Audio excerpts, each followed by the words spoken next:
So welcome back dito pa rin sa ating League of Legends Collegiate League 2015 Spring Season Week 1. So right now, nandito tayo sa ating final match of the day, which is Adamson University versus the University of the Philippines. Yes. So ayan. So tingnan na muna natin yung ating team standings. Ayan. So Alright, so you can see right now that again UST has a 1-point lead already. As for FEU, they do have the 1-point lead, and CSB for that 1-point lead as well. Alright, so yeah, lahat ng nakita kong teams kanina is lahat ng mga unorthodox picks ang nagiging parang advantage nila in the game. Kasi hindi alam ng mga other teams para counterin yon, and they start to snowball from the get-go pa lang. So ngayon titingnan natin ngayon kung meron din ba dito sa pagitan nitong Adamson University and UP. Kung meron ba silang tinatago ring mga ganong klase mga picks, mga ganong kapangyarihan, mga hindi inaasahang kapangyarihan. So ayan, so titingnan natin ngayon. So ngayon pa, wait lang, nasa lobby lang sila, inaayos lang nila yung kanilang position. Yes. Sa ating So, alright guys, this is the last game of the night, pero hindi pa matatapos ang excitement that League of Legends PH is giving you. Next week, there will be the GPL, I believe Wednesday and Thursday, there will be a GPL with the PH teams. And also, of course, for you guys to follow the Pro Game series, it is again back on next week, Saturday. And of course, watch and win promo, or RP for those who watch the game. There will be a chance for you to win after you answer the questions correctly and be able to be the first ones to get it. So yes. Ayun, so syempre Collegiate League every Sunday 4 PM onwards. So yun. So next week meron pa rin tayo, so up to December 21. Yun naman yung mga natitirang teams sa ating lahat ng group. And later on, magre-resume na tayo noon on January 11 para sa continuation itong LCL 2015. Christmas break muna siya. Christmas break muna. Para makapag-enjoy tayo kasama ng mga pamilya natin. Yeah, and we are into the ban and pick phase for both teams. So for blue team, we do have Adamson University. As for the red team, we do have University of the Philippines. Yes, so ayan. Okay. Ban, Twisted Fate. So, aray! Wala na. Sorry. Hindi mo na may kita. Okay, so they banned out Twisted Fate. the Heart of the Cards. Grabe. Siguro nanonood sila kanina. Grabe yung yes, they didn't grabe want ginagawang gank. yung super gank. Twisted Fate ang nagagawa. And of course, Warwick Warwick ban, auto ban na talaga yun. So hindi na bago yan. So, and ADU bans out the Kale. So I'm not actually sure who they're directing this out to. Because I know that Ferzerk and GT Veer are actually good mid laners. So siguro they're afraid of the mid lane kill. Because in the hands of someone who actually knows how to mechanically wise use it, she's very devastating. Tsaka nakakainis na. Yung intervention niya panalo na kayo sa clash, biglang akala mo nyo mapapatay nyo na yung carry, biglang may divine intervention at mababaliktad pa. So yun yung siguro yung inakakainisan nila dito sa kill. And now as for Team UP, they ban out the Zera, so they don't like the long range pokes. And they ban out also the Syndra, so again, a little bit of a mid-range poke, then a lot of burst damage from the Unleash power. As for Adamson University, they did ban out the Zed, so they don't want the burst coming in from the Master of Shadows. Siyempre, Seraph and Syndra, binan ng UP. So, Seraph, siyempre, natin poke and yung range din niya ng kanyang ultimate. Very annoying, long range shot. So, yeah, so first pick, champion. Thresh. So, mo, jungle Thresh naman ngayon. Jungle Thresh so, naman hindi natin alam. Ayan, so, duo bot lane. Ito na, Jungle Thresh ba agad to o mag-swap? Jungle Thresh. Feel ko lang mag-swap sila kasi parang hindi ko lang kung super effective siya kasi parang ang tagal ng ganks niya with his death sentence. Parang ang tagal tumama. So, siyempre, para sa akin, joke lang. Siya first bot lane lang agad ang pinili nitong UP. Actually, may naisip na ako. They haven't banned out the Poppy, so it's still available. I'm thinking that they might take a Poppy pick for either teams, but I'm not still sure. Kasi I really want to see one of the Poppies coming into the LCL. Kasi malakas siya ngayon. Yeah, but as of now, they're picking their bot lanes. We do see it for Adamson. They went in for the Janna and the Caitlyn. As for Team University of the Philippines, we do have Thresh and Lucian. So in terms of poke, siguro sabihin natin, in terms of range poke, it's the range auto attack poke. It's in favor of Caitlyn, and then range skill poke in terms of Lucian. Pero ngayon lang din ako nakakita ng Caitlyn ulit na ginamit kasi mostly ginagamit lagi Corki, Lucian, Tristana. Oh, Jungle Fiddlesticks. Fiddlesticks. Okay, So, there we ayan, go. so pinalitan na nga. So, Pinalitan Corky. na, okay. So, akala nila, sabi siguro, isip nila, madalas pa, bihira pala. Okay, so Corky na lang. Alright, pero in the previous matches that I have watched, siguro sabi natin, GPL, LCS, other those games, when a Corki goes against a Lucian, almost always nananalo si Lucian in a 1v1 situation just because Corki's skill shots land slower than Lucian's, and Lucian has a lot of mobility with the relentless pursuit, and of course, he's actually a little bit faster in terms of, I think, movement speed, kaya ano niya agad, dodge niya. Oh, But as for, Rumble. okay, so kung hindi siya Poppy Top, Rumble Top, it's still a good pick. Rumble. It's not an Orthodox, pero we haven't seen him in the LCL as of now. Pero Rumble, very strong in team fights. Yes, mid-game spike. Yes, yung equalizer. Equalizer Grabe can yan. actually split the team in half, literally. So siguro ang gagawin nila dito is once na nakababad sila sa ultimate ni Fiddlesticks, nakababad din kayo sa equalizer. Ooh, actually the team composition of UP looks, I guess, similar to an LCS type of team composition. That they want someone for team fights, which is the Rumble and the Lucian for the damage, and then they also want to have a little bit of CC. Equalizers there, Yes, the box. Dragon's Rage, the box of course, and the Dragon's Rage from the Lee Sin. As for Team Adamson, I'm not actually sure what this is. I guess they have a lot of peel coming out of the Janna, and of course yung Fiddlesticks jungle is actually better than the Fiddlesticks support for me kasi actually hindi ko alam kung paano gagawin nila. Pwede, baka mamaya kasi pagpasok ni Fiddlesticks, nag-ulti si Janna palabas, so lumabas. Lahat dun sa ulti ni Fiddlesticks. o malay mo So, pabalikin hindi ni natin Janna yung ultimate. Pwede. din. Ayan, so siguro burst nga itong team composition ng Adamson, having na Annie plus Fiddlesticks. So once na nasta ka doon sa gitna talaga nitong dalawang to. Yes. At And nabagsakan also, ka ng again, T-Burst. the Irelia. Irelia again. So medyo mabenta si Irelia ngayon. But before it was the Mundo against the Irelia, and Mundo does have the advantage. But now, in my opinion, Irelia has a lot more advantage against the Rumble if she can get a little bit ahead. Kahit ano kaya maka-Hex Drinker lang siya, he can get the Rumble again. Kasi meron siyang passive, like you've said before, that may tenacity, passive tenacity siya. Yes. So, kung may slow si Rumble, pwede niyang matanggal agad sa slow niya, mas niya si Rumble, and the follow-up damage would be there for Irelia. And ang haba ng pangalan kasi hindi ko sabihin ko na siya Irelia na lang. W. Ayan, so, ayun, so, Talon mid lane for Team UP. So, Samsung White. So, si Pon. Si Pon. Pakita tayo ng galawang Pon. Alright, this is Niggas who will go in for that Pon talent pick. So, ayan. So, antayin na lang natin patapos ang time. So, nag-swap nga sila. Akala ko sabi mo ng Jungle Crush. Crush. Hindi tayo makakita ng Jungle Crush. Kasi parang, isip ko rin yun. Actually, pwede din, pero parang ang weird thing. And mahirap gawin na lang. So, ayan. So, normal picks muna tayo ngayon from Team Adamson and UP. So, ayan. Yes. So, what can you say about Team Adamson's team composition naman? Right. Team Adamson's team composition, lots of AoE damage, AoE magic damage coming in from Fiddlesticks and Annie. Yun. And then there's the peel coming out of the Janna. So kung parang na-over-engage sila, they can use the Janna's Monsoon to push the enemies back out of the clash. And also they have the backline damage from the Corki, those rockets, phosphorus bombs, auto attacks is there, and the utility wise champion that is Irelia. So madaming pwedeng gawin yan. She could be a split push type, she could be a clash type Irelia. There's a lot of options for the Adamson University there. As for Team University of the Philippines, like I've said before, overall din sila team composition. Sila? They have the CC from the equalizer, the box, the Dragon's Rage, the burst is there. They do have the talent, so AD burst. So they have to watch out for that. Of course, the repositioning tool that comes out from the Death Sentence, the Dark Passage, and also Dragon's Rage. All repositioning tools. Kung mapapansin mo, halos lahat ng CC nitong UP is slow. So, equalizer, the box. Siyempre, pag nahuli ka ng flame, may slow pa rin yan. Yung talon, yung blades niya, slow. And yung, what do you call this, Tempest Strike from Lee Sin. Yes, yung E niya. Yan, yung cripple or yan. Cripple slow yung pa rin. Slow pa rin yun. So, ayun. So, puro slow. Itong sa Team UP. Yes. Ayan. So, the only one who could possibly get out of the slows quite early would be the Irelia with the passive.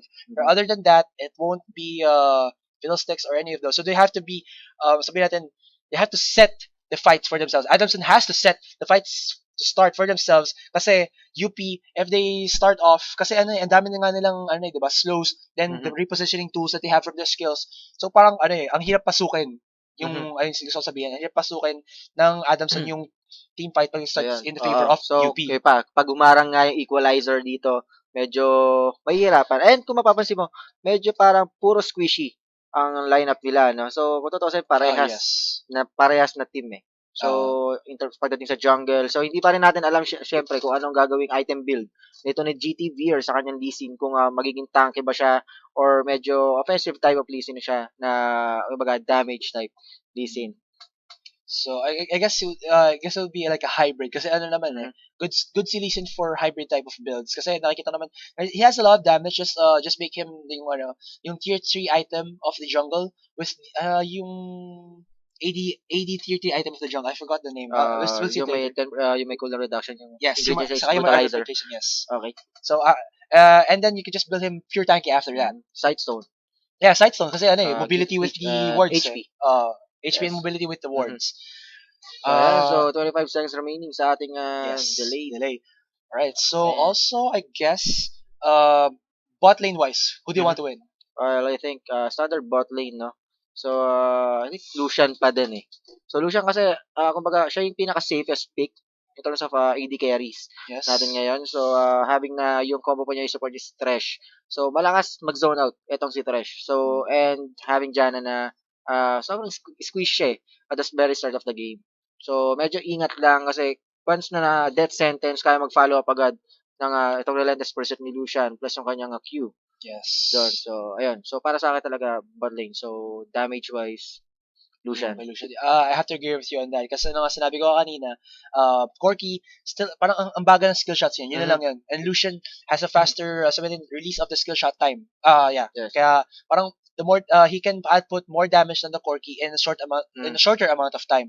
So in terms of trading damage, I'm in favor of Team UP. Lucian. Kung ba maraming maibabatong skill itong si Lucian eh. Habang na si Corgi kasi meron siyang yung phosphorus bomb niya lang ang kanyang pwedeng ibato, samantalang si Lucian is yung kanyang Q. Then after pa niya mag-skill is nakaka-hit siya agad siya ng dalawa. Yung kanyang yung dahil sa kanyang passive. Yes. Right. Again, so for the team compositions, Team Adamson has to look out for how much repositioning and slowing tools Team UP has. As for Team UP, they have to watch out for the AoE burst that Team Adamson has in a flash of a second. For example, sinama ni Ana yung Tibbers, then biglang bumagsak sa Fiddlesticks. That's a lot of magic AoE damage na can burst actually a lot of them down. I mean, Talon, Lucian, sabihin na natin, possibly si Lee Sin din are very squishy to these types of engagements coming in from Team Adamson. Pero ayun nga, tulad ng kaninang nakita natin sa ibang team, once na nagkamali lang talaga ng engage, itong Team Adamson, once na nagamit agad yung ult ni Fiddlesticks, opportunity na yon for Team UP to initiate a clash. Yes, true. True. So, so loading screen na po tayo. And natin na lang natin matapos ang loading. Okay. So, jungle-wise start pala. Lee Sin can actually opt for the Krogs. As for the jungle, Fiddlesticks will go for the Grumps. So, so we are now at Summer's Rift. So, medyo himala. Wala yata tayo na receive na pause ngayon. So, pagkasabi mo, nag-pause bigla eh. So, ngayon, hindi pa sila nagpo-pause. So, medyo parang antagal. Bumagsak lang kanilang mga characters. So, medyo nakalutang pa. Yeah, actually, ganun talaga yung pag ayan na. Yan yung iniintay natin na trademark pause. Yan na yung trademark pause ng LCL, guys. Ayan. Alright, so anong nangyari kasi lang dun sa loading screen? Talagang 40 seconds into the game, bigla mag-reset siya, tapos yun na yun. Tapos 5 seconds na sila mag-spawn, literally spawn, tapos 15 seconds na mga wala yung barrier. Ayan, so antayin natin sila. Oh yeah, right. Sa mga ano pala dyan, so people who use jungle Fiddlesticks, in the 4.21 patch, di ba ang passive de Fiddlesticks is yung AoE parang Abyssal Scepter na minus 10 magic resist. It will now work, yung minus magic resist na yun, it will only now work on people who have been hit with Fiddlesticks skills. I believe that is. And also yung yung silence niya doesn't stack anymore pag nagba-bounce sa inyo. Ano nangyari na lang? Pag nag-one hit sa'yo, 1.25 seconds silence, tapos pag hindi na siya ulit hindi pag siya bumalik pa. sa'yo. Okay. So, siguro after, bagong ano ulit, Dark so, Wind. pag natapos, Yes. yung ayun. So, meron sa kanila, meron kaya silang sabi na, it's the tradition na ng LCL. pause time at the very start of the game. Yes. Alright, so again, for the jungle starts, I believe the GTV will start with the Krogs. As for Jape, we'll start with the Grumps. Actually, kung hindi na winord yung Dragon in the early stages, I think a level 5 Fiddlesticks can solo a Dragon with equipped with the blue buff. Pero parang mahirap pa din kasi baga squishy itong si Fiddlesticks kung Yes. sa solo niya ito si Dragon. Exactly. Medyo yung life drain niya hindi siguro sapat para makill niya itong si Dragon. Actually, sapat pero it'll take some time. Yun na lang yun. And delikado kasi once Delikado na patang ka ng enemy team, medyo yari ka na doon. So kapag napatay ka, syempre bawas na si Dragon, sa kanila pa mapupunta na pa sa mapa. Yes. So risky pa rin. Also, mid lane matchup, I think it's going to be in favor of Annie before mag-level 6 si Talon. Kasi si Talon, with that level 6, has the 80 damage burst at an AD Assassin has. Ayan, so nag-reconnect na itong si Fiddlesticks, si Falcons, JP. Falcons, JP. Adamson University Falcons. Yun talaga yung ano nila. Yun ang kanilang team name. So right now, hindi pa natin nalalagay. Oh yeah, right. Team name kasi medyo... Pag-usapan naman natin na konti. Yung mga team names na and I believe team logos will be up by next week. Next week. Para naman magkaroon sila ng team flair. Hindi na lang sabihin natin na Adamson University, UP, parang ganun. Yes. Para magkaroon naman, sabihin natin so ito nga, si Adamson is Falcons. I think Soaring Falcons. Wow. Like so, si UP naman is Oblation. Soaring Falcons. So, Oblation Esports for University of the Philippines. Okay, gets ka na yan agad kasi. Ayan, syempre, Oblation. So, Oblation. Alam na natin yan. Yes. Alright, so now, we are starting into the game. Again, this is the last game of the night for the LoL Collegiate League. We hope that you watch the following events for the coming weeks to come. So, ayan, pause na naman ulit. Pause. So, ayan. Pinapa-excite lang nila tayo kasi last game na to, this is the game to set all games behind. Kasi I really like game 2 and game 3. There was a lot of unorthodox picks and all of them worked perfectly for the teams who used them. Ayan. So mga nagtatanong ano daw ang tier ng UPT. Okay, majority of them sa challenger. Ito parehas sila. So may mga challenger sila and diamond. So tatlo yata sa kanila pati dun sa Adamson. Okay, ganun so din. if someone's asking actually if the fake GT yung Lee Sin, no, actually he is a real GT member. Ayan, so ayun, so halos lahat sila puro challenger. Maski sa ibang teams na naglaro kanina, puro challenger din. Yes, actually iba sa kanila taga pro players talaga sila, no? Challenger and master tier. Question lang, do you know what GT actually means? I forgot din kasi. Actually, hindi ko alam eh. Basta sabihin natin, pro team sila. Yun na lang GT. yun. Or pro players Pro players sila. So, matagal na sila naglalaro. Yes. Alright, so we will start off. Standard starts from the teams. They only warded the river area of the map to see if anyone's going to try and do any early game invades or late game invades. The late invades pala, hindi late game invades. So, standard, ano sila. So, lahat sila nasa entrance lang ng kanilang mga jungles. So, I think walang invade. Yeah, so this is actually a good thing for both teams that both junglers are going to start in the top lane. Kasi both ADRs can opt to go for the Krugs and the Grumps. Pero ang makikita ko ngayon, I think it's only the Lucian and Ferzerk and Morgana. Oh my gosh, Morgana, hirap ng Morgana, pero Thresh ang Pero Thresh, favorite champion siguro na si Ang Morgana. kukuha ng Grumps, as you can see right now, BNC and Greggy won't go for any of those. Yes, ayan. So, Irelia may pinakamahabang pangalan sa tournament. Just call him W. Yun na lang yun. W, grabe. Spinam niya yung pangalan niya. Kaya kung makikita niyo sa inyong screen, lagpas na talaga yung pangalan niya. Umaabot na sa Summoner's Rift talaga. Ooh, the rake is a little bit too short to hit. Ibarra. So, sa mga guys dyan na nakana na sa sa mga no-limitang area nyo and Filibusterismo, si Chrysostom Ibarra yan. Ayan, so medyo iba. Ooh, nice hook coming out of Morgana already, hitting BNC with a lot of damage from Ferzerk. But Greggy is putting auto attacks onto Berserk there, so don't count out the support Janna with the shield. So ayun, so makikita mo, mapapansin natin sa mga starting items nila. Starting item for Annie is boots agad, no? So hindi siya nag-Doran's ring. And same as Ooh, ayun, nice hook Sentence. coming out of Morgana. Puts the damage onto Greggy. Greggy might be forced to flash out of this. One more hit, gets the first blood without the heal coming in from BNC. This might be another kill for them, but BNC still has his flash. Heal, sorry. Yes, so Wow. ayun nga, yun ang tinatulad yung sinasabi natin kanina, Lucian, for yung damage na kayang itong ibigay. And Corky, kumbaga mahina pa talaga siya sa early phase ng game eh. So, unlike Lucian na lahat, kumbaga early, mid, up to late game, nag-i-scale talaga itong si Lucian. Yes, and also you have to put let's say this, yung MVP status to Morgana for that amazing hook. Na ano niya na-predict na ako saan pupunta si Greggy so, predictive skill shot. Yes, Mad Life hooks. Mad yun Life yun. hooks. Yes, So, Mad Mad Life hooks. Alright, you can see right now, Ibarra is caught out here from Fear. Whoa, forces the flash out immediately. Yeah, I believe, yes, I think he should just used his Molten Shield or yung third skill ni Annie to at least tank and not force the flash out of him. May slow siguro kasi siya doon eh. Then doubles added pa yung rake. Yeah, and also, Talon. So tingin ko I guess hindi he just talaga siya wanted to be, makakatakas. So wanted to be sure na lang yung mamatay.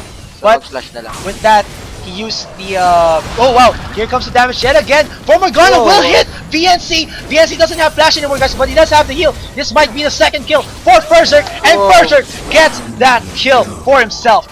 Wow. Again, Grabe. Morgana with the Mad Life hooks. Flash, death sentence, Yes. and connect. Grabe. So ngayon, lamang dito talaga ang bottom lane ng Team UP, which is Oblation Esports. Yes. So in terms of the top lane, Kid Buu Z is winning in terms of the harass, but W is winning in terms of the CS. So ayan, so nasmatan ng Pink Ward itong ni Janna sa bottom lane. So it's bad to start off with the pink ward in the tri-brush kung alam mo na you're losing your lane.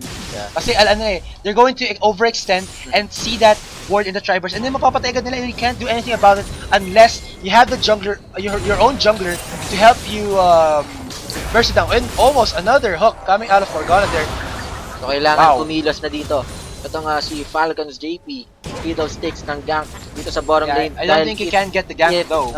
Hindi nila ito maiwasan at patuloy lang na mag-snowball itong Lucian, mahihirapan talaga sila dito. Yes, in terms of ganking though, I think JP will try to wait until he has his level 6. Ayan, so pickaxe ang binili agad dito ni Lucian, natin na yung kanyang Avarice Blade for mas mabilis na farm. Yes. Siguro yun na nga, standard build for Lucian is the IE and Static Shiv. And standard field for the Corky would be the Trinity Force, but he didn't have any money to go for that because he just wanted the lifesteal, the damage, and the health that the Doran's Blade can have. So it's a little bit safer if he wants to at least try to survive the damage that can come out of Berserk. Ayan, so kailangan makabawi dito ni Corky. Ooh, actually for the itemizations, Ibarra went for the boost of mobility, and Niggas did go in for that triple longsword. So damage yan, kung makikita mo, medyo makati na. Yeah, so this only means that Ibarra would have to rely a lot on the ganks coming in from JP to do anything into the game. Or it's either na ang play nito ni Ibarra is to roam. Yes, roam. Kaya siya nag-boost ang mobility agad. So, Alright. Titignan natin kung dadalaw nga siya sa ibang JP lane. is in the bot lane. He will be able to not be seen by the wards of Team UP here, but yes, there is GTV. Veer will see out Ibarra, doesn't have the level 6 yet, and there's the equalizer coming in from Kid Boy. There's Leaf there, and now BNC taking so much damage, but the hook again from Morgana will give them the third kill, and now those 3 kills have gone in onto Berserk, and you don't want Berserk is going on a Berserk mode. Yes, Berserk mode na siya ngayon, so galit na dito si Berserk. Already 1k gold advantage And in favor of Team UP and the first dragon for themselves. There is no jungler to get this. So parang magaganda yung mga death sentence na ito na ni Morgana. Yes, wow! Halos lahat nagko-connect. Dapat ang pinang-counter nila kay Morgana is Morgana talaga. Morgana talaga. So ayun, siguro nga. So Kaso hindi nila pick. First pick Janna sila agad, di ba? Yes. I guess they wanted to use kasi ano na eh, it's not a bad pick to get Janna, pero if used in the wrong, if used by the wrong hands, he's not really effective because you don't know where to place yourself. Rather than Thresh, it's a little bit tanky, so you could opt for take a little bit of damage, but Janna is that squishy na pag matama ka lang ng ilang hits, namumula ka na agad eh. So it's really bad for them to do that. So, ayan. So, ngayon, siguro ito na ba? Magro-roam na ba? Ayan. Yes. Warden. You see right now, Nigas. Bara, so Oh, much grabe. damage from Nigas. There's the ultimate coming out of JP, but Fear is here for the gang. He does have the Q onto him. One more hit will kill him. Whoa, the life drain is there. No, the double kill might go into Nigas. Double kill. Double kill goes to JP. Wow, that Grabe. drain is OP. Grabe. Inubos ang lakas ni Lee Sin doon. Medyo nanlambot si Lee Sin dito kay Fiddlesticks. Wow. Ayun, That double was kill. Double kill Ayan, for grabe. JP.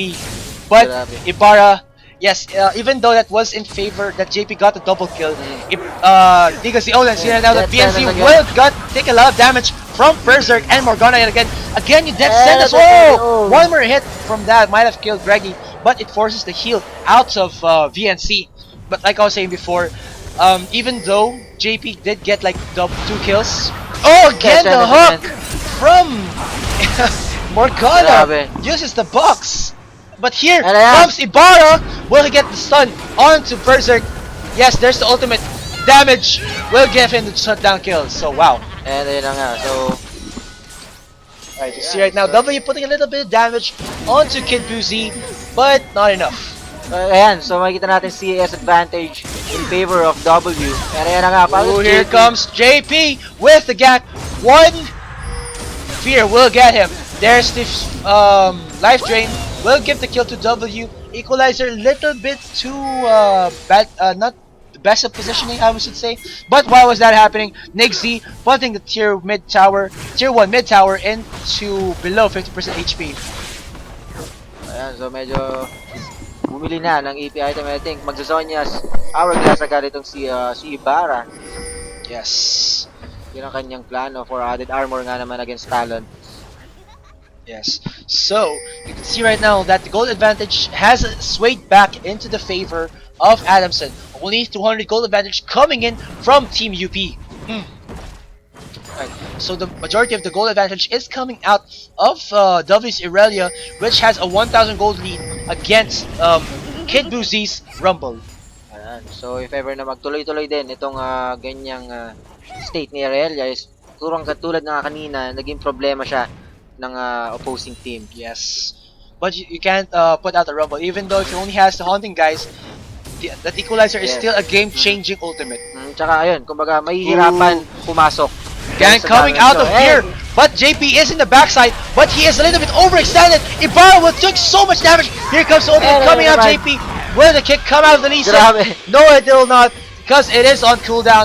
Now, Lee Sin is running for his life. Will be able to get out of that with the ward over the brush area. Grabe, laging nandun si JP to even the trade lagi. So like we've said, the AoE damage is ripping apart the squishy champions of Team UP, mostly Niga Z and GT Fear. So ayan, so grabe, life See it now. drain. Ibarra will try to kill the pink ward, but it will never be able to. So 2 hits pa. There we go. Ay, He's gonna try to do it again. There's the hook onto BNC Wing. The and damage base pala yun. coming out of Berserk, but there is the teleport coming out of W. Now Morgana is caught in a rock in a hard no. place. There's the follow-up damage from these 4-5 members of Adamson. And where is Berserk? There. He might be able to survive this. Yes, he will be able to. Grabe. So dahil sa ulti ni Jana na yun, 5-man caught up respawn. in bad Wow. position itong si Thresh. Yes. He went it a little bit too over aggressive. I guess he knew that his hooks were good, but he didn't know when to use them properly. Yun lang yung nangyari doon. Medyo inasim na nila. Siguro dahil nga lamang na lamang sila dito sa bottom lane. Totoo even sila sa CS. Pero in terms of kills, Ooh, ayan, W is spotted. seeing GT Veer there, but ward jumps. Ayan, so right now, almost even. 70.5k to 70.8k gold. And even then, yung ating kill score, 6-6. Yes. Yes. Ayan, so So medyo dikit pa. So this game 4 might be what we're looking for. Yung there's no snowball from the teams. It's all about the team fights na makikita natin ngayon that I really want to see. Ayan, so Lots of damage coming out of VNC on the Berserk. Only with the Sheen and Phage. Berserk does have the BF sword and pickaxe, but it's not Infinity Edge right now. Oh, there's Ibarra. Ooh, misses the hook there. You can see right now 4 members of both teams are in the bot lane because the dragon will be up in about 30 seconds. Right now, teleport wise, W doesn't have any teleport on him while Kid Boozy has. So if Kid Boozy tries to respond for his team, he will be able to. I see right now they are starting. Whoa, the damage from W is there, putting him already below 50% HP. Forces Kid Boozy out the lane. He will recall, then possibly teleport into the jungle to try and get the dragon for themselves. As you can see right now, the first dragon was in favor of Team UP, but now that Adamson has a lot of AoE damage, Team UP should be cautious in trying to get this dragon for their next objective. Knockup is there onto Berserk. VNC taking a lot of damage yet again. Whoa. Misses the hook yet again, and now VNC putting a lot of damage with the phosphorus bomb. Greggy is hit. Whoa! Monsoon wasn't able. Whoa, the knockup was there, and now VNC super low, might die. Where's the flash? Whoa. There is no flash, but they force the But now JP, Ibarra, and W are here for these respawn. So that was why they weren't there. Grabe, medyo may nakita ako doon, medyo nag-clash pa si Corky kahit hindi naman na kailangan. Siguro, bakit kaya? He was cautious again of the damage that Berserk had. Ayan, But so, while that is happening, now Niggas is pushing the mid lane. oh, short yata. You can see GT Veer might try to do the steal. So close.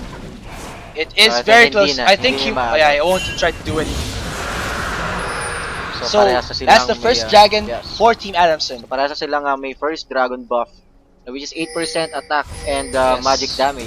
So even though if they did get the kill onto, I believe, Morgana, the Thresh player of oh, here comes Ultimate from JP, will get Niggas there, might force a flash out of him. Yes, it does, and he does still has the ultimate. Oh wow, bad recall position from Niggas. Yes, pero dahil kahit na nakuha ng nitong Team Adamson yung dragon, naka 2 turrets naman. Yes, 2 turrets itong sila, Team UP from top and the mid lane. So it was a worthy trade, even though if Morgana did die, it still gave them 2 towers that gave them the team global gold.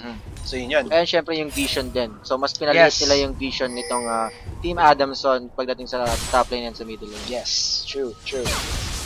Alright, so you can see for the itemizations, we could see that Aurelia almost finishing her 24, just a little bit more. As for Kid Boozy on the top lane, does have the Seeker's Arm Guard, so this tells us, oh actually, I guess he went only for Seeker's Arm Guard just for the armor boost, and then he's gonna go in for possibly a Abyssal Scepter. But right now, the ganks coming in from JP have been really good. Yeah, his ultimates would actually either give them a kill or a force flash, like what happened with Niggas Z. Laging counter gang. Yes, counter gang. Yeah, he really can't engage always just because he needs someone to engage for him. I can see right now, Team Addison will try to get this mid-tier 1 turret, but here's GT Veer with the kick back onto them. There's a burst there. Whoa! The burst from GT Veer. What? The equalizer. The equalizer was there to kill off W, but the burst from Ibarra was there to kill GT Veer quite instantly. JP doesn't have his ultimate just yet. Will they be able to kill him? I believe they will be. He forced the flash out of him. Now they are trying to chase him down, but they will disengage. Wow, that was a nice kick from GT Veer, but he didn't respect the damage coming out of Ibarra and W as well. He didn't have he had the flash, but I guess it was a little bit too late. Ayan, so turret-wise, all lanes, lahat ng outer turrets ng first tier turrets ng Adamson University, wala na, so malabasag na. Yes. So maganda yun para sa Team UP, no? Kasi malalaman nila ngayon, so mas lilit yung chance na makapag-surprise attack ito si Fiddlesticks. Ooh, there's a lot of members here. Both teams are here. Kid Boozy super low in HP. One more attack might kill him. What? There we go. The ultimate comes out, JP, but hits no one. And wow, Kid Buzi will actually live with his life with one sliver of Muntik health na, dahil remaining. na-lantern yata ni Thresh. Dahil nalapag siya ng lantern doon. Oh yes. So, ayun ang kanyang, yun ang nagsalba sa kanyang buhay. Ooh, Pero but ito, now, sabihin ko, wala Adamson na. will get this mid tier 1 turret for free. As for the vision warding, you see right now that Adamson only has that one ward into the red side jungle, but now it's disappeared. As for Team UP, has a lot of wards in the bottom side jungle of Team Adamson. Right, So, see right now that VNC will be given the red buff, so that's gonna help him out in the clashes later on. How about the itemizations? I can see right now the core he still hasn't built his Trinity Force, but is doing a lot of damage onto Kid Buzi. So, ayan. So, mapapansin natin medyo nakahabol na itong si Rumble. Kung mapapansin natin kanina kasi sa almost 20 CS, 20 to 30 na yung kalamangan nito ni Irelia. Pero dahil doon sa nangyaring siguro pagsama-sama nito ni Irelia, nakahabol ng CS itong si Rumble. Yes. Okay, so in top lane, I think still, they already has that Trinity Force. So the damage spike is there for her because of their Trinity Force's passive ability, unique passive. Ooh, Super Lens wasn't able to spot out the ward. So, pause na naman. Okay. Sa kanila. So, ayan. So, want us to ngayon, catch her breath? Rumble, hindi ko pa alam kung ano talagang gusto niyang buuin. Kasi, naguna, binil niya yung hunting guys. Then, ngayon, kumuha siya ng Seeker's Arm Guard. yung Seeker's Arm Guard, then a Blasting Wand. Yes. Now, which is hindi naman siya pasok for ingredients ng for a Zonya. Kasi, kumbaga, kung meron siya ng Seeker's yung Arm Guard and yung Needlessly Large Rod, yan, siguro, mabubunan niya agad. Pero ngayon, ginagastos na lang yung pera niya sa kung anong pwede niyang mabili. Actually, hindi siguro sa actually niyang pwede mabili. Ang naging thought process siguro dito ng Rumble, which I would actually agree on him with, is that hunting guys, kahit hindi mo siya Iliander's Torment, is a good mid-game item. Mid-game item na pa lang. As for the Seeker's Arm Guard, it's a defensive AP item which gives you AP and armor when you get those stacks. So it's good. But now, you don't need the Zonias coming in from the Rumble. You need a little bit more damage, which I possibly this I think Blasting bubuin Wand, niya sa Abyssal Scepter. yes, iba na kasing recipe niya. Yes. Wala na So, kasing Blasting Wand na yes, tong Null Magic Mantle. Mantle, I believe. Yes, Null Magic Mantle. So yun yung naging thought process nila. They want a bit more damage coming out of the Rumble. So that's Okay. what they're opting for. Okay. So, ayan. So, Abyssal. Yes. But it's still now Niki's itemization, Tiamat, Hex Drinker, and Brutalizer. So this means that he was starting to build a lot of AD damage, but he was afraid of the AP damage coming out of JP and Ibarra. Ayan. So, ngayon medyo makati na talaga itong once na ginamit niya itong kanyang Deathfire Grasp combo pa dun sa Yes. T-Burst. Medyo talagang aaray talaga to. Ooh, damage from W is there. Did use whoa! The key ability from him burst him down immediately to 50% HP. Grabe, sobrang squishy ni Rumble. Yes. Wow. So, yun yung maglalak siguro dito sa Team UP mamaya. Yung tankiness ng members nila, having na meron Irelia itong Team Adamson, kasi kahit nasabihin mong ganyan yung build niya, tanky pa rin talaga itong si Irelia pagdating na ng late game. Okay, as for the wardings of Team Adamson, they have warded the areas around their bottom side jungle, Yes. because the dragon will be up in about 18 seconds. As for Team UP, that's almost about the same. So you can Mas see right maganda now. yung coverage dito ng Team UP. Yes, Team UP has a better coverage. Marami yung ward nila. But right now, Team Adamson does have their mid-game spike with the Corki Strikers, but whoa! The damage from Berserk is there, but wow! Berserk was getting knocked left and right with the monster in the knockup, and then Ibarra was there for the follow-up kill. Now, it is a 4v5 if they try to contest for the Dragon, but this is a smart move coming in from Team UP. They're just going to start pushing that mid-tier 2 turret, so this might be an optimal decision coming in from Team Pero UP. kung mapapansin mo, yung rotations ng nitong Team Adamson is very good. Yes, whoa, the damage Yes, onto Fear there. He might not survive it, and he will not be able to. So, ayan. Yes, So, and now Negazi will be able to get that mid-tier 2 turret. Will be able to lantern away. Yes, there's a safe passage, dark passage, but it is a safe one coming out of Morgana. So, maganda yung rotation na ginagawa ng Adamson, pero maganda rin yung pinapakita dito ng UP. na pagbawi sa tuwing nakakuha ng Dragon or ng objective sa itong Team Adamson. You can see right now that VNC will not be able to get that tower quite yet. Just a little bit more, probably 2 minion waves worth of pushing, and he will back off. Alright, so again, wordings coming in from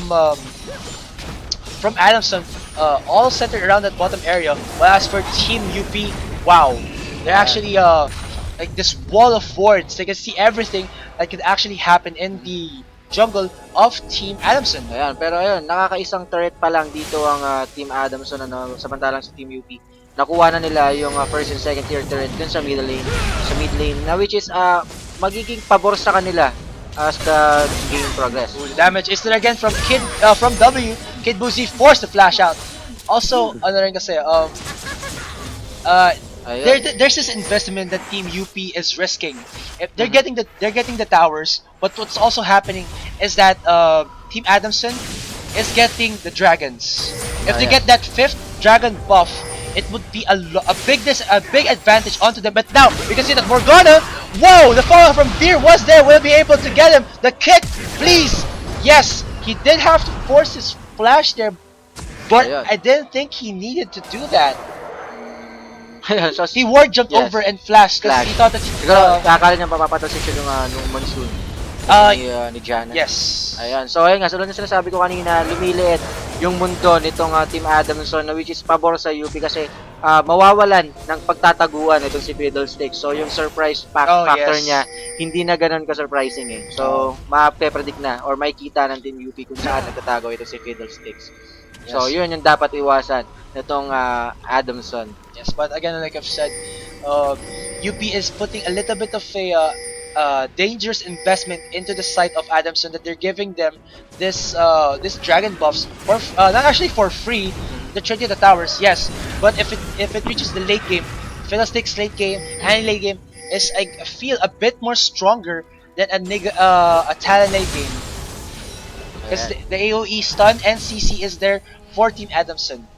So siguro pinaghahandaan na rin naman yun ng Team UP, kasi makikita natin binuo nito na nilisin is Aegis for added magic resistance. So I guess 20 plus 20 magic resistance sa kanyang ally dito. Yes, true, very true. As you can see right now, JP will be seeing that ward there with the help from the Raptor buff. There's a lot of things coming on there, so I'm not sure what's going to be the next step for both teams.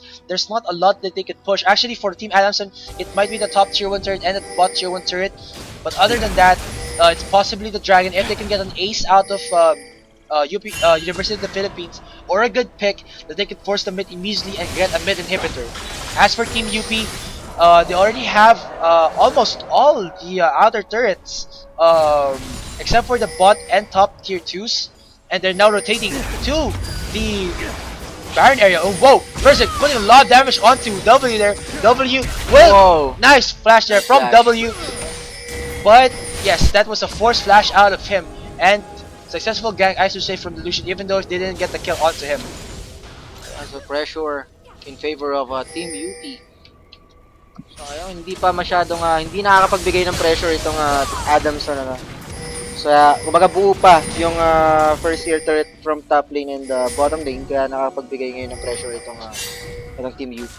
Yes, but Team UP has to be observant of what's happening in the mid lane and bot lane, because the mid lane is starting to stack, because you know that when you start to leave the lanes, there's a possibility that one side of the lane will get a monster wave na yung ratio of the caster minions is enough to push back the enemy team's wave na napupush agad yung bot, and that's gonna create pressure for the team that has this monster wave for them. So kailangan na talagang mag-push nitong Adamson. Dahil kapag hindi talaga sila nakapag-push dito, mahihirapan sila mag-engage ng team fight, which is yun yung ganun yung kanilang team composition. Yes, but as you can see right now, Dragon will be up in a minute, and I don't think... Oh, there's the ultimate coming out of Ibarra. There's the exhaust, but why did he put it onto Morgana is what I'm worried about. Now you can see that Niggas would get the push onto Ibarra. Whoa! Grabe, ang tagal nakatayo doon. Si JP, life drain lang talaga siya. Almost gets the kill with the equalizer. Medyo napasama yung sipa ni Lee Sin doon kasi napapansin mo, sinipa siya paatras At napalapit lang siya dun sa range nito ni Rumble. At dahil doon, walang pumapansin sa kanya. Wala na Ooh, that's silang... actually a nice word. It's a Valentine's word. Ayan. Natuwa lang ako. Ayan, so ayun nga. So, tulad ng sinasabi ko, walang pwedeng mag-stop dun sa life drain ni Fiddlesticks kasi nagamit na yung Dragon's Rage. Ito ni Lee Sin. Or they could try and let Morgana use a flay. Pero, mahirap kasi Fiddlesticks is... Bababad ka eh. Bababad ka sa laban, yes. But as you can see right now, Dragon will be up in about 10 seconds and we might see these teams fight for it. They are now starting to clear out the wards. Vision for Adamson is... Whoa! Okay, so there's a lot of vision coming in for both teams, but it's more optimal in terms of Adamson because they have a lot of vision for the entrance of the jungle in jungle path from the enemy's team side to Dragon. As for Team UP, he have scattered wards, and I guess that's an okay vision for them. But they should try and ward a bit more so they can see where Ibarra is positioning, because when Ibarra uses her ultimate onto you guys and that is a stun, it's gonna be devastating because that's AoE damage, and there's gonna be an immediate follow-up coming out of JP. And his Fiddlesticks is looking beast right now. Again, he has his Zoni's Hourglass with the Skirmisher's Saber. That's gonna give him the amplified damage that a dueler type of jungler wants. So Dragon fight. Damage onto the equalizer. No. Oh no. So I think medyo mali yata siya doon or miscommunication. So that was one of the major skills that Team UP has, and then now they have to give this up. Ayan, so makikita natin naka-ready dito si Fiddlesticks para, ayan na, so ulti. Ayan, so medyo mali yata siya na ginataktan pero dahil doon. But he's engaged pero hindi successful yung engage nila pero nakuha naman nila yung Dragon. Yes, I think what Kid Buzi would have tried to do just there was that he should have just waited for Adamson University. Para nakunin yung Dragon, then equalizer. Equalizer doon sa loob ng sa Dragon Pit para maipit sila lahat, and then wala silang magawa other than try to go past the equilibrium and then get bursted down immediately by Legacy and Berserk. Yeah, so medyo nagkakaroon siguro sila ng problema sa kanilang skill execution. Yes, a little bit of miscommunication. So medyo napapaaga. Yes, and now the gold lead has is now stabilized. Their both teams have almost 41,000 gold. As for the turrets, 3 turrets killed by Adamson, 4 turrets for Team UP, and the kills 11 to 18, but that doesn't matter anymore if it's going to because we are starting already into the mid game. Yes, so ayan na nga. So ano kaya nga gagawin dito ng Team UP para makabawi? Pero sa katutusin, sila pa rin yung leading for ayan, so even na sila ngayon, 41.7k. Yes, but also I think in terms of siguro sabihin natin team fights, Adamson University is starting to win them because Team UP is having a I don't know, they're using their ultimates too early. As you can see right there, Kid Buzi uses equalizer on nothing. Parang parang hinarangan lang, okay, pupunta dito. So and what's happening right now is that in terms of warding, Adamson University is winning as well, and warding is a very important part of the game. As you can see right now, they have a lot of vision in the jungle. As for Team UP, they have a little bit of vision in the outer rims of the map. So that's actually kind of good if someone's trying to split push for Team Adamson, but they're not. They're clumping up as a team together. So what Team UP has to do is try to imitate what Adamson is doing with their warders and ward what is in the middle area of the Summoner's Rift. Yes, so ayan.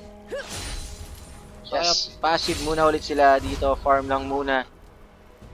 Ayan. So let's take a look. Ayan, so binuo na dito ni Rumble ang kanyang the Torment and Abyssal Scepter. Yes. So he has a lot of damage, but he doesn't have a lot of survivability though. Yes. Ayan. So Irelia is getting baga nag-uumpisa na siya maging tanky. Having yung kanyang Spectral Cloak. Spectral Cowl, I believe, yes. Yeah, and the Giant's Belt. And the Giant's Belt. Right.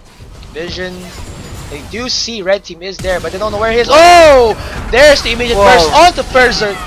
And the kill immediately Wow! Kasi sobra-sobra na yata ang ginamit nila. Ginamit pa. Yes. Pati yung ulti ni Fiddlesticks. Pero dahil doon, wala yung Oh, again, Veer caught in a rock and a hard place. Whoa. Now, Negas was pushed back, but he has so much AoE damage. It's so chaotic right now that Kid Boozy might be able to kill. Grabe, Yes, he napapad was sila able sa to kill equalizer. DNC there, but W and JP is there. Whoa, triple kill. He might get a quadra here, but the turret is hitting W here. Might get the shutdown Oh. before he dies. Yes, with kill, the shutdown kill. And hey. this might be a double ace, people. Almost a double ace. Sad. Sad, very sad. So, yun. So, grabe talaga. Grabe humigop itong si Fiddlesticks. Kung makikita mo naman kung paano niya higupin itong Team UP. Grabe. Yes, that was actually a nice play from UP. Na they did catch out Veer, but what happened there was that wala si Lucian eh. He wasn't able to follow up the damage. And that actually led to Team Adamson to still get the win on that clash. Pero ang ganda nung equalizer eh. It hit 5 members of Team Adamson, but there was no additional follow-up damage from Talagang bumabad sila doon. Yes.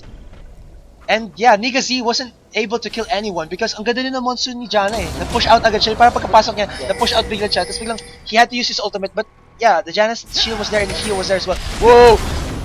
They forced out the flash out of the Jana. That was actually a good move there. And the dragon is up in about a minute and 10 seconds.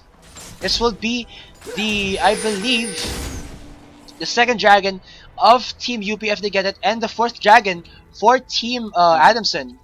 So, konti na lang. 2 dragon na lang for Team Adamson. Makukuha na nila yung aspect of the dragon. Yes, yung fifth, yung buff. Yung na times 2 ba? Times yung, 3. Times 3. Yes. Okay, So, yun. napaka-delikado talaga. Nakuha nila yun. That's like, sabihin na natin, it's the new 24%. Baron buff. Parang gusto nila makuha talaga sa late game. Parang mas maganda pa sa Baron buff kasi percentage eh. So 24%, so times 3. 24% ng AD and magic damage. But in the 4.21 patch pala, it'll be reduced to, I believe, either 5 or 6% na. So 50% na lang, so sayang na lang. Pero still, malaki pa rin yun. Malaki pa rin naman percentage yan. Compare mo din sa No Baron doubt about that. Sa Baron, nilang ba plus 20? I believe so, but hindi masyadong sa Baron sa damage eh. It's all about the pushing buff that Baron gives. As you can see right now, the gold lead isn't in favor of anyone. Just around 700 gold lead for Team Adamson. But in terms of the team fights, like I've been saying again, Team Adamson has been dominant throughout the mid to late into the late game right now. Ooh. They were spotted out by that earlier River Ward, and now Greggy is taking a lot of damage from these two teams. Whoa. Will he be able to do the kickback? But Ibarra is in the backline. He will be able to get Berserk. Misses the ultimate, but Berserk did have to use his flash. Legacy and Kid Boozy are here, but what will happen next? Ibarra, nice Howling Gale right there. Equalizer does only hit Ibarra, but Morgana and Legacy a little bit too over aggressive. And I think this might be the shutdown kill for them. But now Berserk. Whoa. And this might be the penta! Ni Irelia. What? That was like a pentakill.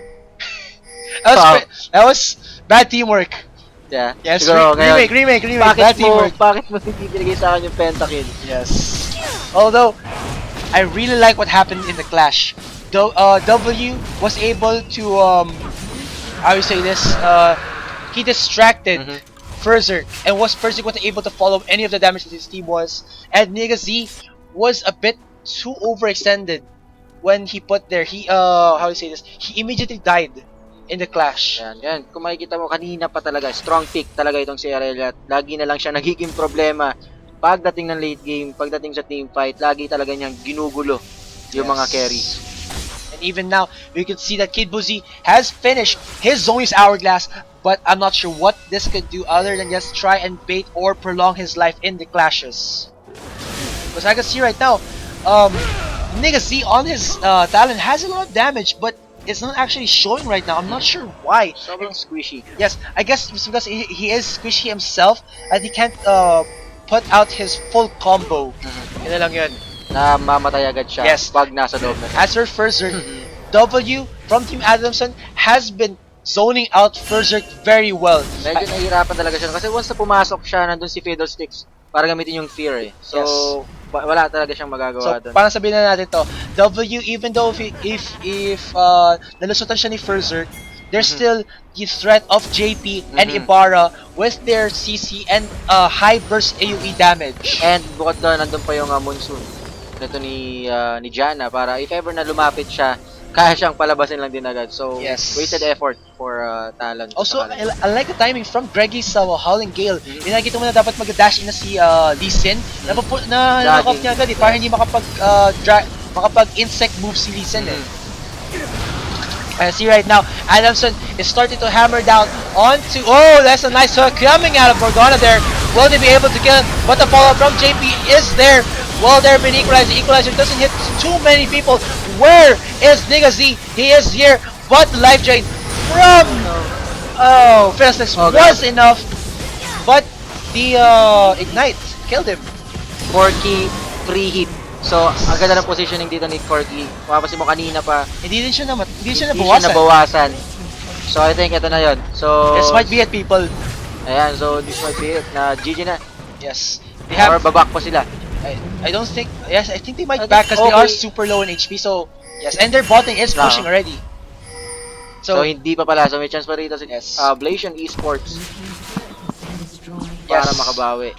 But Team Adamson has already cracked open the egg that is the base of Team UP, and this will give them a lot more aggression for them to get Barons for free or get the bot lane, which still has its tier 1. Buo pa siya for free.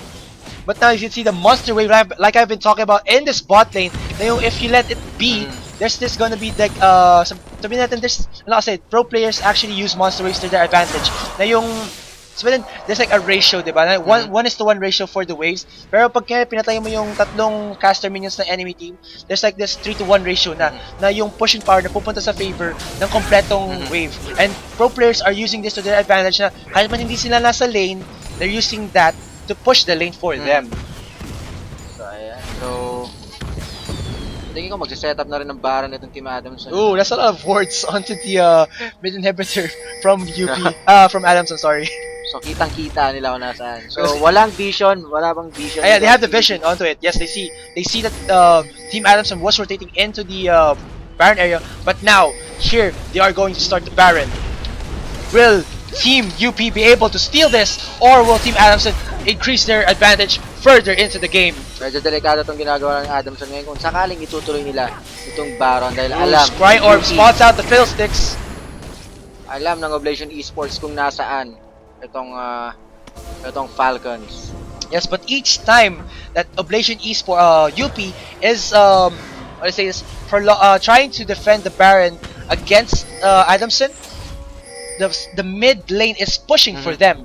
As Adam said, they don't need to do anything other than just try to get objectives for themselves, and they're trying to do that right now. So ayan, so inaantay siguro talaga nilang ma-push yung mid lane ng kanilang minions para bago nila ituloy itong Baron, pero ngayon na nga tinutuloy na nila. Ooh, at wala nang the vision. positioning from Ibarra is really good right now. If he tries to do a flank, he will be able to get a lot of members from Team Oblation. Well, no, they weren't able to steal it. Parang hindi na talaga nag-attempt na ito si GT Veer na yung Baron. And now the Empowered Recalls is looking very good into Adamson. They have 4 dragons right now. This might be the 5th dragon. 1 minute to go, guys. And this might be Super buff. Yes, Super Saiyan. Power Super level buff. over 9,000. Plus the Baron buff. Yes. So Super Saiyan 3 na to siguro. Grabe na to. So medyo galit na 4 galit na na actually. So what this means is that this might be, I said, the seal that Adamson is looking for to close off this game. That 5th Baron buff, the aspect of the dragon.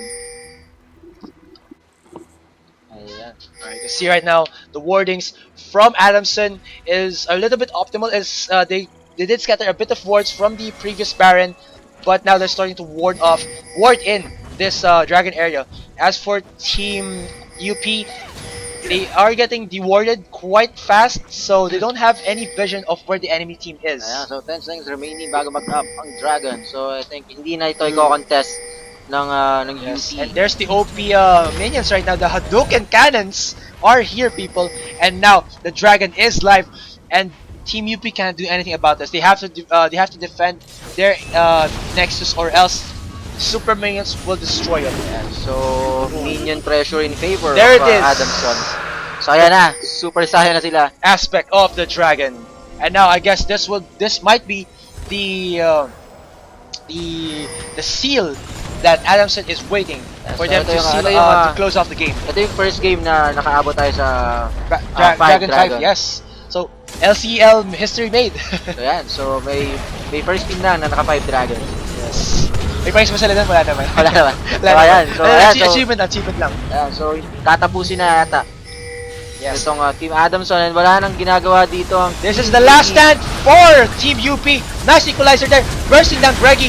But here comes the AoE damage from Team Adamson. Whoa, JP is just wrecking face right now. The double kill comes out of Kid Buzi. Corky free hit again. That was a 2-for-2 exchange. Corky, as you said, free hit again. And whoa, they were able to kill Kid Buzi. So very nice. ang dumamish lang talaga dito kay Corky is yung turret. So ayan, so I think ace pa yata Berserk ito. will die. That. So yes, ayan na, so this is it. So this is the game, GG. and 43 minutes in, GG well played. Yeah, so The game has been won by Team Adamson, but a very nice try coming in from Team UP. It was a very, how do you say, Nasa back and kanila forth game. Yeah. Yes. Kumbaga sa kanila Wow. yung umpisa pero nakahabol. Agad itong, or dahil sa yung rotation sila, yung continuous gank nito ni Fiddlesticks and ng Team Adamson syempre. Yun Yes. yung nagpabawi sa kanila at dahil doon tagtuloy-tuloy na at yan, so And nakuha nila. nag-point to sa late game. Yeah, nag-point sa late game. Here are the end game stats. And GG Yes, job up, so ayan, tulad ng sinabi natin kanina, kitang-kita naman natin kung paano ang ginawa ng Team Adamson to para makabawi. And si Corky syempre, nakita naman natin lamang kanina dito si Lucian. Yes. Pero dahil sa yung kanyang AoE position, Yes. yung Saka yung positioning niya, yung AoE team fights damage nila, yung team Oo. fights nila, nakabawi doon si Corky. And yung kanyang quadra kill, instant 4 kills yun. So, Sana doon siya nag-umpisa. penta, pero W Sayang penta, pero stole it nakuha. from him. 3 W's. That was actually Yung going to be the first Pentakill pentakill of the here game, pero sa hindi pa rin. LCL. So, guys, sa mga naglalaro ng LCL, we still have that, siguro sabi natin, achievement Achievement to pa. Na hindi get the na-unlock. first pentakill of the LCL season. Ayan, so ayun. So Okay, let's here go we to go. the- Here we are with the standings. So, yes, GG yes again. So ayan, so from group A, UST 1 point, while UE and the remaining is wala pa ring panalo. So group B, FEU 1 point, and STI syempre kanina nakita naman natin. So 1 loss pa sila. JRU 0 wins, CSB 1 wins. So and group D, and ayun, so 0 wins for UP and 1 win for Adamson. So next week naman, so December 21, ang maglalaban naman dito is yung mga hindi pa nakakalaro from for group A, DRSU versus AMA. Group B, Our Lady of Fatima University versus Ateneo de Manila University. Ooh. Group C is Mapua and Asia Pacific College. Yes. APC. So group D naman next week natin is Mga PUP TUP and sa TUP, PUP. So ayan. Alright. So, So, yun, guys, yung final oh. game natin. So, Guys, that was the last game of the LCL for this week 1. But stay tuned as next week we'll be having week 2 again on Sunday 4 p.m. And yes, so of course hindi pa rin natapos sa mga events natin dyan. We have the GPL Wednesday and Thursday because those are the dun sasali mga PH teams natin. And for of course Saturday Pro Gaming Series Watch and Win promo, guys. Stay tuned for that. ayan. So, ayun nga. Yes. So, every Sunday, Collegiate League, December 21. Then, after ng Christmas break muna tayo, we'll resume on January 11. Yes. So, ayun. So, yun na yun. Yes. Also, we would like to thank Garena Randy and Garena JC for lending us their amazing Our jackets. Sponsor. Our sponsors, yes.